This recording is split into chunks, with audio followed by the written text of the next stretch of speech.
All right, welcome everybody to Lab Day. We're going to have a very simple lab day here. The lab day is to get done something you have to do for both of your homework assignments due on Monday, and that is to make a Makefile.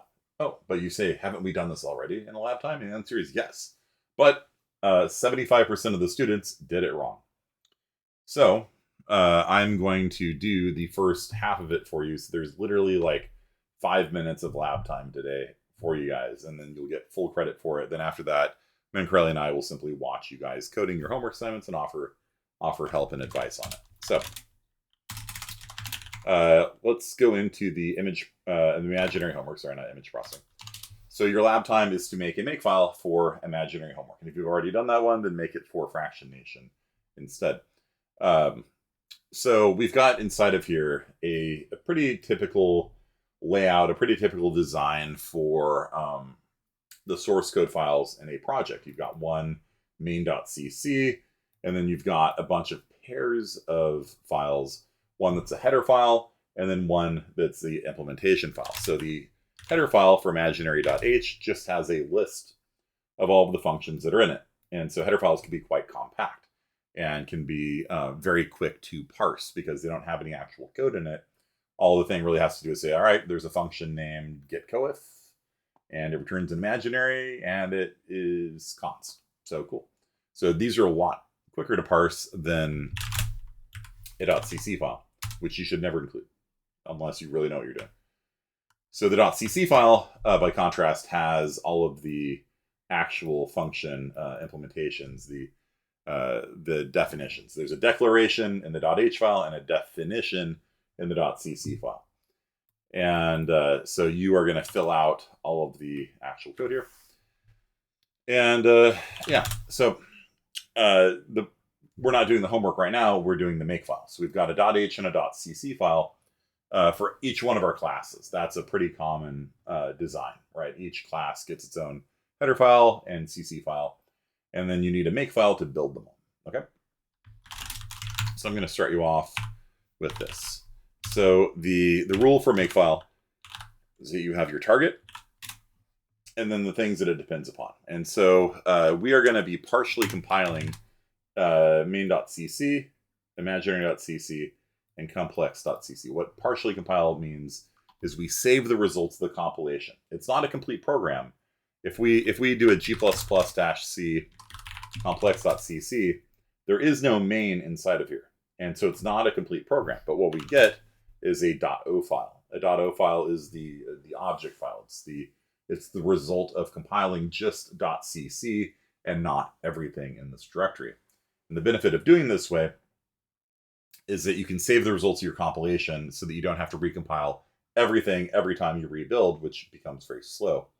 Instead, you can sort of incrementally work on just one file, and it'll just recompile that one file and then relink it. Hopefully the linking step is fast.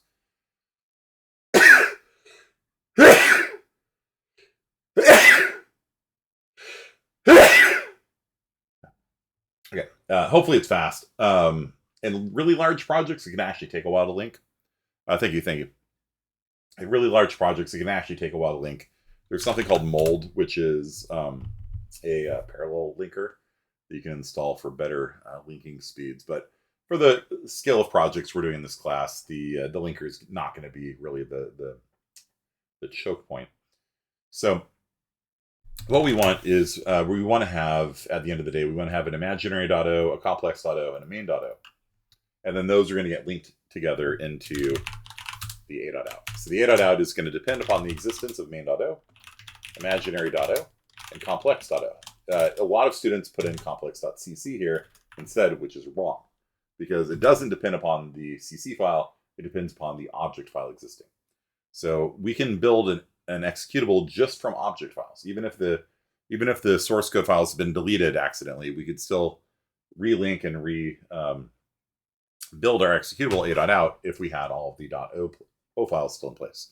And so the command for this is g++ main.o, imaginary.o, complex.o. This is the linker step. So this will take the .o files together. Main.o has main. You need at least one main when you build an executable, and exactly one main. You can't have two either. So is the video lagging out? All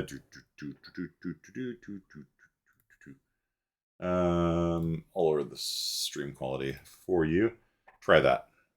Okay, cool. So this links the .o files together into an executable. Okay, and if you don't remember what that means, watch the previous video on it.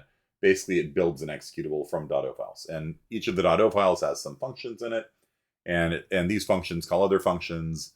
And so what it does is it has to locate main, and then main calls some function over here, and that function calls a function over here. And as long as it can locate all of the different functions that are being called, it will successfully build a.out. If it can't find one or more of them, then you will get a linker error, which is sad times. Okay, so then if that's a target, well, we need to know how to build main.o. So building main.o, that's another target, how to build main.o.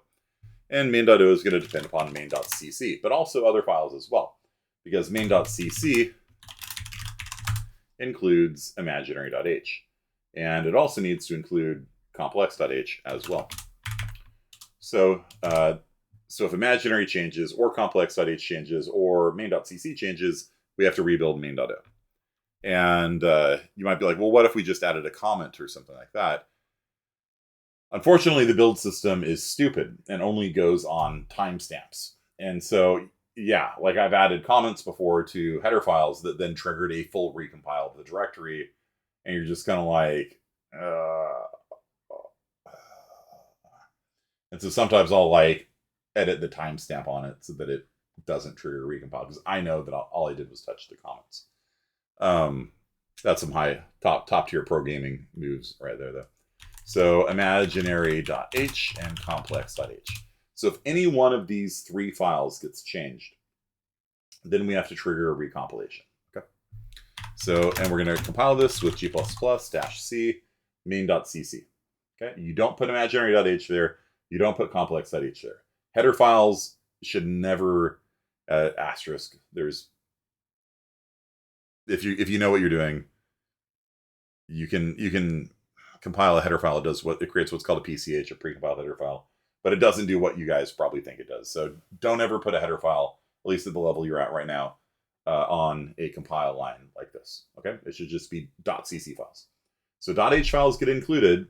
.h files can be part of the dependencies, but you don't put them here. Like I've seen way too many students do this, and that's wrong. Don't do that. Doesn't do what you think. Okay. So,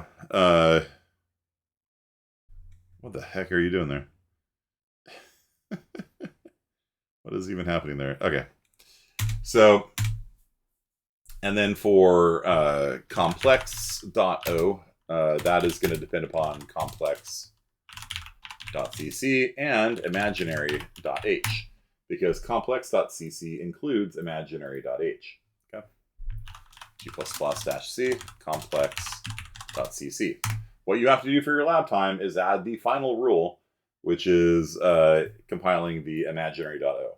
Okay, so like I said, this lab time for today is going to take longer for me to explain it to you than it will for you to do it, hopefully. And then we usually use what's called a dummy rule down here called clean. It has no dependencies, so it doesn't run by default, but you can type make clean, and we do an rm-rf a.out or in star.o.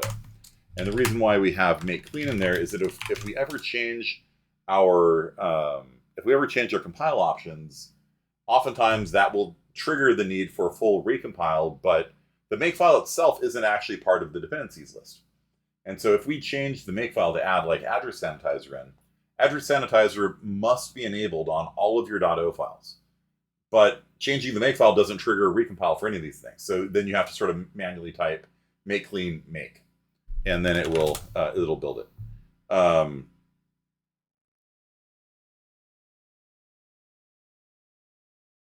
Did it generate that rule for me? Interesting. Huh, that's funny. You're too smart for your own good.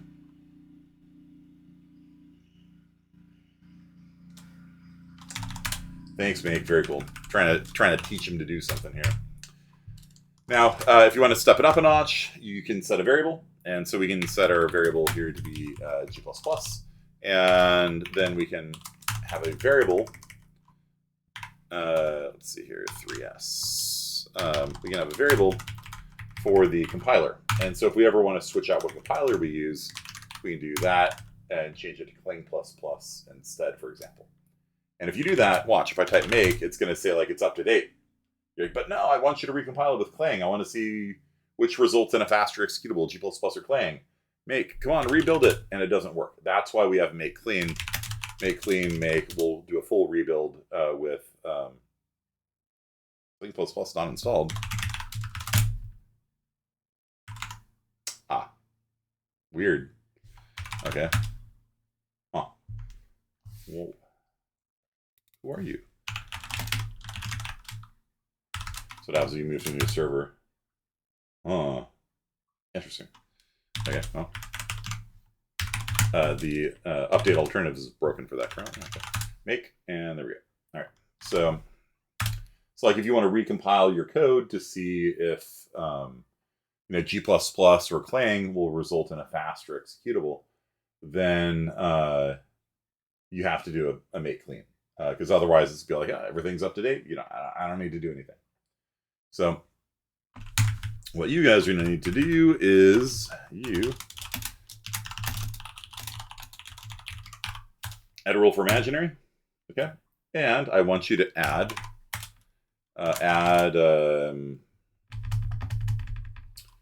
CC flags with dash wall extra